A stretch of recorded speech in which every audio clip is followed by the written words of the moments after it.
Yeah. What was your favorite thing about doing the whole movie? Okay, so in case you couldn't hear it, her question was, what was your favorite thing about doing the whole movie?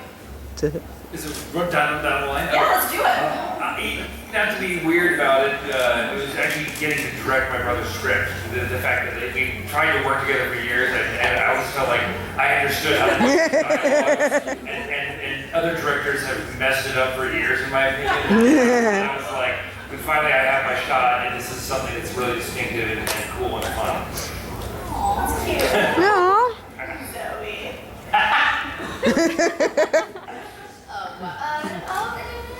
That's such a very broad question to answer. What was my favorite part about the movie? I'm gonna say, obviously, it's hard as a young actress to, let alone get a job, and then to have such a strong female personality is very rare, and I acknowledge how lucky I am. And therefore, I think that was the overall best part about this experience, that I had an opportunity to do something this cool. Yeah. For you, Lucy? For me, it was getting to work with such amazing people. Everyone is so lovely, and every day I just got so lucky and inspired to be with such an amazing cast and crew and director and writer and producer. Everyone was just so, I felt so blessed to work with such wonderful people. It was really fantastic. I think it was, from my opinion, it was great to work on something that had such a huge fan base already, and we've got kind of so many people that we want to make happy and to kind of please, but at the same time it's difficult to kind of stick exactly to it and throw in twists and turns as well. So I think it's really interesting what we've done, and obviously Mark and Dan have a lot of credit to take for that, but I think I'm most excited about kind of everyone seeing it and being the first adaptation of the book. I think that's what excites me the most. I think the best part of this experience for me was absolutely, like Lucy said, working with such wonderful people. I think that on set there was just this general vibe that everybody was just so excited to be there every single day, no matter what kind of night it was, no matter what we were doing, and then the producers, the director, the writer, everybody really genuinely cared. You know, I wouldn't just come to set to do my scenes. People would send me things, books. Dan gave me a list of 300 movies to watch. You just sort of, you make friends that hopefully last a lifetime, and I think that's something that's just intangible. Well, I think it's, having my brother direct, I'm kidding. That's not yeah, no, I do think it is the whole package that, I get accused of a lot of times. I have trouble picking one tone to work with, and, and out in Los Angeles, they like it when you say, I am giving you an action movie now, I am giving you a romance now, I am giving you a comedy. And finally, I found a project that I can give everything to. I mean, I know that sizzle reel seems a little funny, and the movie is funny, but it's also got, don't panic if you hate comedy, because it's got a lot of, dramatic and romantic beats too. I mean, it really captures everything. So finally, like just seeing everything unfold, getting to go to the set every day, even though I wasn't on the set every day, getting to see every day, like, okay, look, there's a romance here. Look, there's an amazing action sequence here. Look, this is hilarious. Like, just getting to finally have a full buffet to eat from, it was fabulous. All right. In the front, the striped shirt. Thank you. Thanks for doing this. I want to know how far along you are in the soundtrack and like what the sound of the movie is going to be like. Okay, so if anybody couldn't hear that, she wants to know about the soundtrack. On one level, I'm working with my composer Rolf Kent is doing the score for it, which is exciting.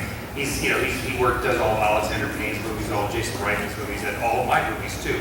And he's really created something I think is incredibly cool. As far as the songs are concerned, it's very in early stages. We're actually getting some artists to do some songs, particularly for this movie. One of them's a cover, one of them's going to be original, as well as just kind of trying out things and seeing what we like. But we tempt the movie for previews with stuff that we just knew and the songs that are probably a few years old that we like, but now we're kind of going through the process of replacing them with new artists and new music that hasn't been released yet. And his music supervisor is Howard Parr, and he's wonderful. And like I said, we're just getting to that process now, but that's usually the thing that kind of like, comes in last, and then you ends up dominating your life. So for the next couple months, it's going to be a really big deal. Thank you. All right. Oh, way in the back with the cat ears. I think they're cat ears. I hope they're cat ears. Okay, good. Okay, so what's special about each of their characters? Okay. Zoe, I think you're right. Unless Mark wants to talk about his fan fiction, maybe? Okay, what was special about Rose? Muscles.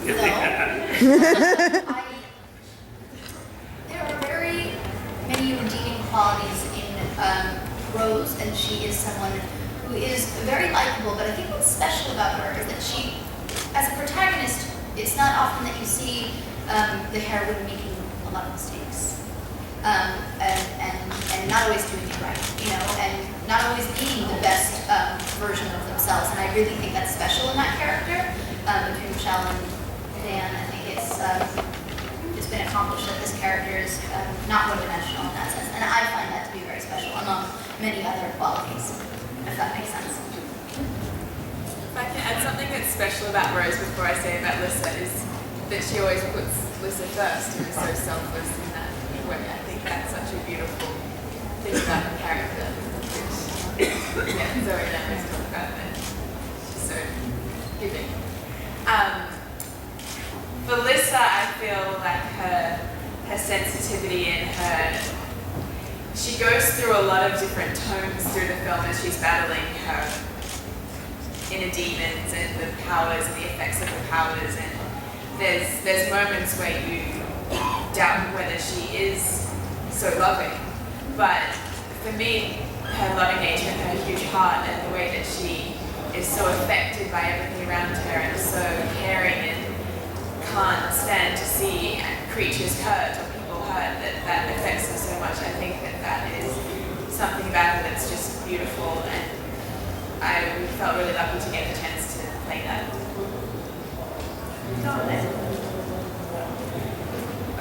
I think there's, as far as Christian goes, he's very dark and he hides a lot of his emotions away, and my favourite thing about him is that when he meets Lissa, he kind of opens his heart up, and he's kind of an all or nothing type of guy. He's the sort of person who's like, I'm not going to give anyone any love or any emotion, and then he meets Lissa and gives it all to her. So, and that's kind of who he is, and that's his life and his heart and his kind of spirit. So I like that. That's my favourite. There's so much of the sarcastic, sardonic, kind of prickly Christian that we see quite a lot, that it's nice for me to know that he's actually got a big heart and that someone most of it. Sammy? I think for me, underneath this sort of shield she puts up of bratty behavior, she is a vulnerable girl who is just trying to find herself. Like all of us are. I mean, I'm a teenager. At this age, it's difficult, and I think that's very relatable. And I think that underneath it all, she really does have a heart, and she's just very insecure. And I think that's something that everybody can relate to, and that's what I think is special about her, that she's really just trying to find herself. All right. Hi, my name's Rue, and I host a web show called Rue and Who, and you guys are just so freaking adorable. But I'm also a musician. I wasn't going to say this, and I have a song called You Suck. And it's the most requested song ever, so I'd love to share it with you. But you guys, do you guys have a favorite vampire that you emulated? You remind me of Lestat, Buffy, all these things in the new genre. It's very cool. I love what I saw, and I totally want to see it. Do you guys have a favorite vampire that you learned about, while you were filming? I can tell you my favorite vampire movie is probably The Hunger. Yeah. So, so like, Bowie and Deneuve in that movie, and that's what, it's interesting, it's like a movie that, it's not like, it's The Godfather. I remember when I saw The Hunger when I was like a teenager in college, and I was going like, this movie is so epic cool, and there's something that's weird about it. I feel like it's directed by somebody. And I actually noticed for the first time that somebody had made choices to do things a certain way, and it really, stuck with me. And frankly, it was kind of influential in the visual palette for this movie as well.